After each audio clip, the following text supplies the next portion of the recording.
We are one. The conflict in Iraq, how it's affecting people in America. Several states hold primaries today. Will the establishment or Tea Party prevail? Change in store for a controversial religious order. The moves at the highest level of the church. And righting wrong. What North Carolina is doing to help victims of the eugenics program it once backed. Those stories and more tonight on EWTN News Nightly for Tuesday, June 24th, 2014.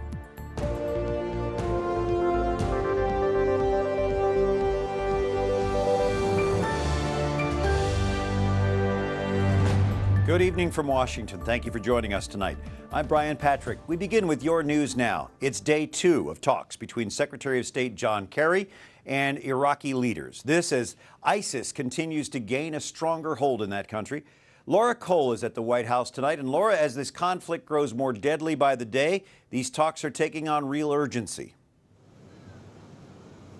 Well, Brian, it's been the deadliest month since the U.S. military left in December of 2011. In fact, so far, more than 1,000 people have died there this month. And both experts and leaders within the U.S. agree that Iraq must first unite within its own country in order to get rid of ISIS. A strong push from the U.S. to bring the different factions in Iraq together.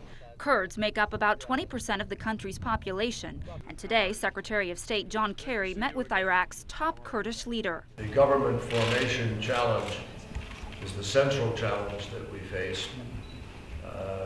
In recent days, the security cooperation between the forces here in the Kurdish area have been really critical to helping to draw a line with respect to ISIL. I believe there comes a time where countries in the Middle East should feel responsible for their own affairs. Dr. Haleh Esfandiari is the director of the Middle East program at the Woodrow Wilson International Center. She says the country may need to remove Prime Minister Nouri al-Maliki to unify the country and get rid of ISIS. You need one person who is going to be the unifying, center, to have everybody around that person. If the majority are Shiite, are you going to have another Shiite? But you need another Shiite who is accepted by the Kurds and by the Sunnis. Hard to find these days. Secretary Kerry wants Iraqi leaders in Baghdad to adopt new policies that would give more authority to the country's minorities, the Sunnis and Kurds. A united government is a tall order, but U.S. leaders say it puts Iraq in the best position to confront its threat. The Obama administration says Iraq also needs a diverse security force that includes more than Shiites to succeed against the insurgents. If the security force is put in place to defend the security of everybody in that country, they're going to need a security force that's composed of individuals from the various communities of that country. And Brian, as you may recall, the president announced last week that he'd be sending right around 300 advisors and special ops forces into the country. So far, about half of them are there. Also today, the Pentagon announced that they're conducting right around 35 surveillance missions over Iraq each day in order to gather intelligence on the ground. Brian? Laura Cole reporting from the White House tonight. Thank you, Laura. Some of the other stories our EWTN News Nightly team has been covering in today's world. Pilot error and confusion. That's what federal investigators have ruled caused Asiana Flight 214 to crash last year at San Francisco International Airport. National Transportation Safety Board investigators said the complexity of the Boeing 777's auto throttle may have contributed to the crash. They say someone in the cockpit inadvertently deactivated a control for airspeed. 3 passengers died. More than 200 of the 307 on board were injured. Islamic militants continue their attacks in northeast Nigeria. Members of Boko Haram have raided 4 villages, killing dozens and capturing dozens more. Our Wyatt Goolsby is with us tonight with more. Wyatt? Yes, Brian, in all those cases, Nigerians have been fleeing for their lives. Witnesses say Boko Haram abducted 60 girls or women and 31 boys. The kidnapping happened this weekend in the Borno state between Maiduguri and Chibok. Now, you may remember Chibok as the village where Boko Haram abducted more than 200 schoolgirls in April and are still believed to be holding them hostage. Since then, Boko Haram continues to operate on the Nigerian border. The military in Cameroon in the last month has stepped up its efforts to try to stop Boko Haram. Nigeria's military has said it knows where the schoolgirls are, but believes Boko Haram will kill the girls if their military takes action. The extremists have been demanding the release of detained members in exchange for its hostages, but President Goodluck Jonathan says he will not consider a swap. It doesn't look like it's about to let up. The attacks, including a bombing yesterday, have become more frequent. The group says they want to enforce Islamic law across Nigeria, including imposing that law on non-Muslims. And Brian, you have to keep in mind, half of the country's people, 80 million, are Christian. That's important to remember. Thank you, Wyatt. Turning now to politics here at home and today's primary races. There are primaries in Colorado, Maryland, New York, Oklahoma, and Utah. In Mississippi and South Carolina, they have runoff elections today. In New York, longtime incumbent Democrat Charlie Rangel, who's now 84 years old, is trying to hang on to his House seat. He's facing a primary challenge from New York State Senator Adriano Aspolat. The two candidates have already voted today. Regardless of the outcome of today's race, Rangel said this is it for him. The most nostalgic thing about this vote today, and I shared it with my wife earlier, that this will be the last time that I will be voting for myself for any office. Meanwhile, in Mississippi, six-term Republican Senator Thad Cochran is struggling against Tea Party challenger Chris McDaniel. The two are in a runoff election today. Neighbors are still trying to clean up tonight after a tornado ripped through a small town southwest of Cleveland. The twister damaged at least 10 homes. The National Weather Service says it was an EF2 tornado or perhaps a very strong EF1 category tornado. In Australia, a different kind of storm packing a punch. Of course, it's winter there. Heavy snow fell on some of the mountainous areas on the eastern side of the country. High winds also toppled trees and damaged homes and cars. Another intense day on Capitol Hill. A congressional committee is investigating charges the IRS targeted conservative groups. Now, the committee asked to see emails, but the IRS claims some were lost when a computer hard drive crashed. Well, today the National Archivist said the IRS is required by law to notify the National Archives and Records Administration about missing records. The IRS knew about those lost records in 2011. The Records Administration wasn't notified until this month. While not accusing IRS officials of breaking the law, the archivist said they didn't follow it. Homeland Security Secretary Jay Johnson says the Obama administration is looking at every possible option to respond to a flood of illegal immigrants crossing from Mexico into Texas. Johnson made his comments before the House Homeland Security Committee today. Since October, Border Patrol agents have caught more than 52,000 immigrant children traveling alone. Most of these young immigrants come from Honduras, El Salvador, and Guatemala. Well, after less than 1 day of freedom, a Christian Sudanese woman is detained and then released again. Miriam Ibrahim was freed from prison yesterday. She faced a death sentence for apostasy because she married a Christian and wouldn't convert to Islam. Today, Ibrahim, her two children, and husband were temporarily retained at an international airport while trying to leave the country. Marie Harf from the U.S. State Department says members of the family are not under arrest and they are safe. Harf also says U.S. officials are continuing to work to get them out of Sudan. We're joined tonight by Travis Weber, Director of the Center for Religious Liberty at the Family Research Council, and Matthew Clark from the American Center for Law and Justice. Now, Ibrahim is free tonight. Should we say end of story, or are there more concerns? Well, there's certainly more concerns. She's not actually free until she's on U.S. soil. What we've seen today is 40 of what is essentially their secret police had to arrest her or stop her, detain her in the airport there before she got on a plane where she was moments away from being able to be free to leave. So what we need to see is her back on U.S. soil, and until that happens, she's not safe. Her attorneys have been threatened. She and her family have been threatened in the past, and so until she is on U.S. soil, she's not safe. What strikes you guys most about this case? Well, I would certainly agree with Matthew's sentiments. In addition, what's particularly striking about this case is the fact that her attorneys are Sudanese Muslim men who are defending a Christian woman in this case.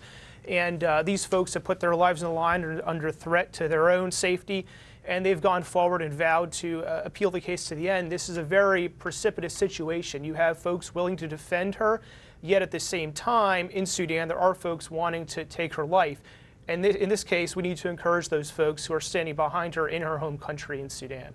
And Travis, what is the political climate, the religious freedom climate, we should say, in Sudan? Right. It's kind of an interesting mixed bag of sorts. I think you have a very draconian system which punishes apostasy with death. Nevertheless, there are folks who have demonstrated on her behalf and who are supporting her, obviously do not support these laws.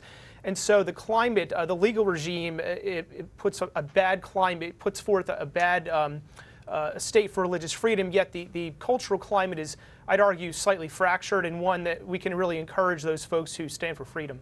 Matthew, why do you think it took so long for her release, and why is she still being detained along with her family? Well, it took over 6 months for her initial release, and then obviously her detention again today. One of the reasons that it was able to be released was because of the international pressure that was placed on her. But that there is a law in Sudan that if someone converts away from Islam, that they can be executed, and that's what she was charged under for apostasy.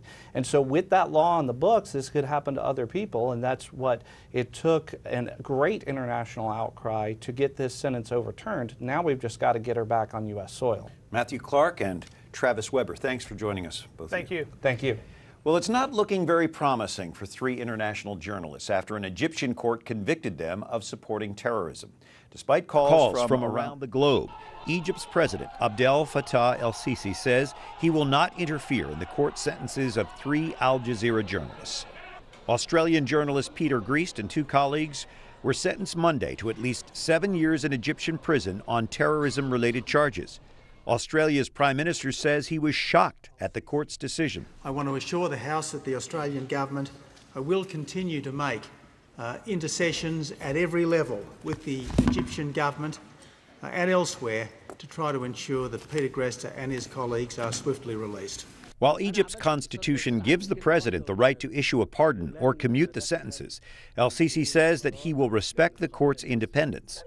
Relatives of the jailed journalists, however, are questioning their own government. Adel Fahmy, brother of journalist Mohammed Fahmy, says that the ruling is an example of corruption and an example of everything wrong that ruins people's lives. Defense lawyers say they will file an appeal against the harsh sentence.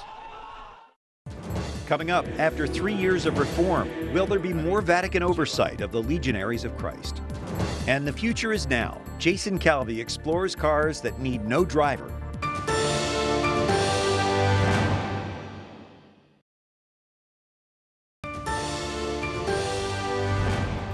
Thank you for joining us this evening. EWTN News Nightly on Tuesday, the 24th of June. More reform could be on the way for the Legionaries of Christ.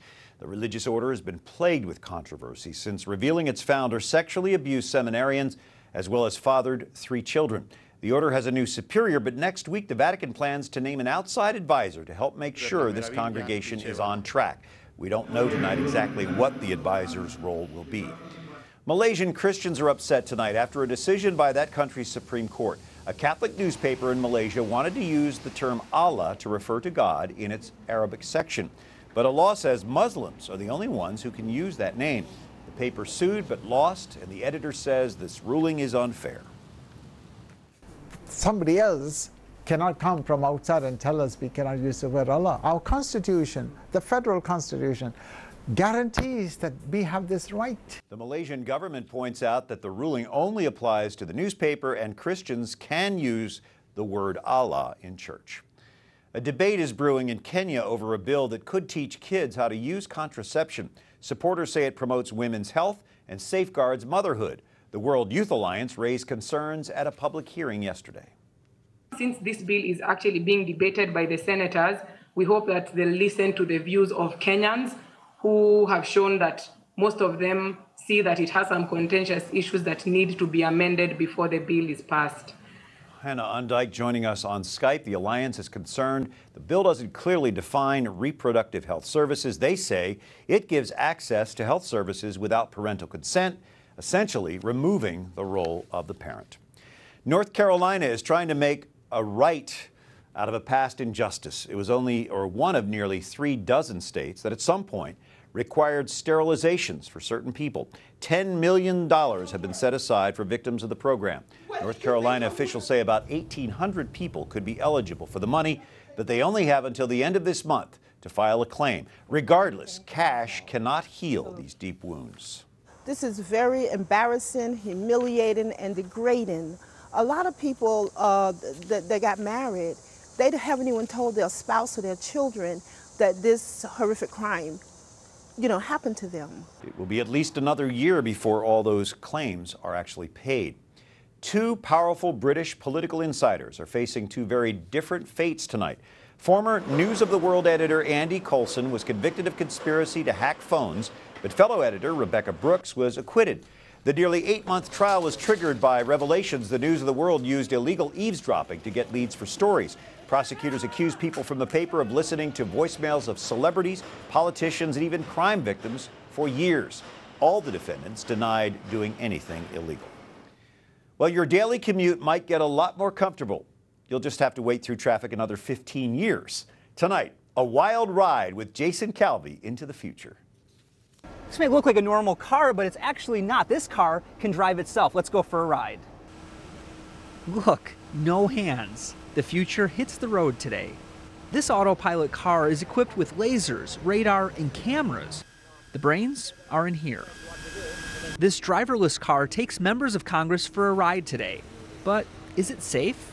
When cars are able to communicate, then one car can talk to the other car and say, don't come over, I'm moving over. So these kinds of things, I think, enhance safety. House Transportation Chairman Bill Schuster says these vehicles can also ease traffic while saving thousands of lives a year. I believe this car is going to reduce fatalities because 93% of the crashes that occur are driver control errors. Like an autopilot-powered plane, there's still a person in the driver's seat, ready to take control. It's difficult to deal with Washington, D.C. traffic. There are bikers, joggers, people who walk outside the crosswalks. A lot of things we have to react to as humans that are difficult to build into the intelligence of a vehicle. Carnegie Mellon University is behind these wheels. The school's price tag for decades of research is several $1 million, fueled by grants from the National Science Foundation, GM, and the U.S. Department of Transportation. But before you get the green light to ride one of these, laws need to catch up, and questions have to be answered, like who's responsible for accidents? Google plans to have 100 driverless cars on the road next year, and a Carnegie Mellon researcher says these might be on roads near you by the 2020s. Then you'll sit back, relax, and enjoy the drive. Jason Calvi, EWTN News Nightly. I'm going to wait for the version that can sprout wings and fly over the traffic jams here in D.C., the autopilot version. Well, a secret U.S. government memo justifying the use of drones to kill American terror suspects abroad is now released. This 41-page document outlines the Obama administration's targeted killings. Both the New York Times and the American Civil Liberties Union has been battling for its release, saying it lets the public better assess the government's lawlessness, or lawfulness, I should say. Dr. Mary Ann Cusimano Love joins us now. She's a professor at Catholic University of America, serving on the U.S. Bishops' International Justice and Peace Committee. So this memo justifies the use of these drones for these targeted killings. You have concerns about that? Yes. The Catholic tradition wants to limit war, to limit conflict. We're followers of the Prince of Peace. And drones are extending the battlefield beyond Afghanistan into new spaces. They really democratize the ability to fight wars when non-state actors and other countries are also getting this drone technology. So there's real concerns about extending warfare beyond the battlefield and who will be having these technologies in the future. This is very impersonal warfare, too. You've got people who are operating these drones from a remote site, so there really isn't that contact that you would have in more conventional warfare. Is that a good or a bad thing? Well, we're finding that post-traumatic stress syndrome is accruing to these operators of drones, so they are experiencing this and having a great deal of difficulty dealing with killing. So it's very much a human crisis for those families involved, as well as for the people underneath the drones, obviously. How interesting. Yeah, they say this, it's certainly a better option than putting troops on the ground, unless, of course, you're the target of the drone. The problem with that argument is it really only applies to Afghanistan, where you might argue that there is a just war. But everywhere else the United States is using drones, they were using them where we would never send troops on the ground, boots on the ground, in places like Yemen, Somalia, Pakistan. So again, it's expanding the war zone. And why that's really problematic as Catholics is that we are very concerned about protection of civilians. And the only way civilians can protect themselves is to run away. They run away from war zones by the millions every year. 80% of the people who flee war zones are women and children. And so when you are doing these Hellfire missile attacks outside of war zones where people don't expect that they're in a situation of danger, you're taking families' only means of protection of themselves and their children away. You mentioned just war in Afghanistan. Could you talk very briefly about the just war principle as Catholics and how this discussion fits into that? Right. Just war tradition tries to limit conflict, and it says even during a war we are moral people and we have to try to protect civilians. We have to try to make sure that the use of force is discriminate, that the harms can't be worse than any prospective gains. And this is where drone technology really calls that into question outside of war zones, because you're expanding the battlefield rather than limiting it. Very troubling. Dr. Mary Ann Cusimano Love from Catholic University of America, thank you for joining us tonight. Thank you, Brian. Up next, a soccer superstar is in trouble with the law, what authorities say she did. And Virginia and Vandy battle it out in baseball's College World Series.